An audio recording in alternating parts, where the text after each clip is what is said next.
পূর্বাচল স্টেডিয়ামে প্রায় ৩০ লাখ টাকা মূল্যের উইকেট তৈরির মাটির লোপাটের ঘটনায় ৩ সদস্যের তদন্ত কমিটি গঠনের সিদ্ধান্ত নিয়েছে বিসিবি। মাঠ পরিদর্শনে গিয়ে একথা জানান গ্রাউন্ডস কমিটির চেয়ারম্যান খালেদ মাসুদ পাইলট। এছাড়াও আগামীতে এমন দুর্নীতি এড়াতে দরপত্র আহ্বান ও প্রতিষ্ঠান বেছে নেওয়ায় বিসিবি সাবধানী থাকবে বলে জানিয়েছেন তিনি। নিলয় মজুমদারের রিপোর্ট। বিতর্ক যেন কাটিয়ে উঠতে পারছে না বিসিবি।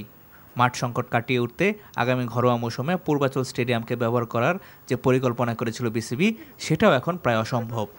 10টি সেন্টার উইকেট তৈরির জন্য প্রায় 20,000 ঘনফুট মাটি কেনা হলেও পূর্বাচলে পাওয়া গেছে মাত্র 7,000 ঘনফুট মাটি। তবে এই 7,000 ঘনফুট মাটি যে এসেছে তা লিপিবদ্ধ করা হয়নি। নেই কোনো প্রকার মুভমেন্ট রেজিস্টার ও ডেলিভারি চালান। বাজারের মূল্য অনুযায়ী 1 ঘনফুট মাটির মূল্য 90 টাকা হলেও তা কেনা হয়েছে 185 টাকায়। সব মিলিয়ে হিসেব মিলছে না প্রায় 30 লাখ টাকার। মাঠ পরিদর্শনে এসে তদন্ত কমিটি গঠনের কথা জানিয়েছেন গ্রাউন্ডস কমিটির চেয়ারম্যান। 7,500 সেফটি মতো মাটি আছে, অলমোস্ট প্রায় 12,500 সেফটি মতো মাটি দেখছি না।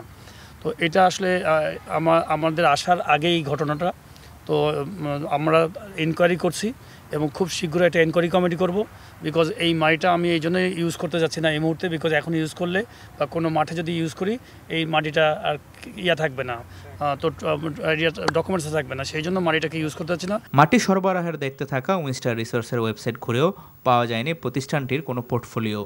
এমন প্রতিষ্ঠানকে কেন দায়িত্ব দেওয়া হলো তা নিয়ে প্রশ্ন ছিল গ্রাউন্ডস কমিটির চেয়ারম্যানের কাছে। কি হয়েছে আগে ইম্পর্টেন্ট না, একদম স্বচ্ছ প্রক্রিয়া, টেন্ডারের মাধ্যমে যাব, প্রাইস কোটেশন দেখব এবং কারা কারা কোয়ালিটি মানে কোম্পানি সেগুলো দেখব। এবং আপনারা একদম ওপেন, আমার কাছে মনে হয় খুব শীঘ্রই আমি একটা মিডিয়া করব গ্রাউন্ডসের জন্য, যে আমরা ভবিষ্যতে এই 3 থেকে 6 মাসের মধ্যে আমরা কী কী কাজে পদক্ষেপ নিচ্ছি এটা নিয়ে আমরা সুন্দর একটা মত বিনিময় সবার মতো করব।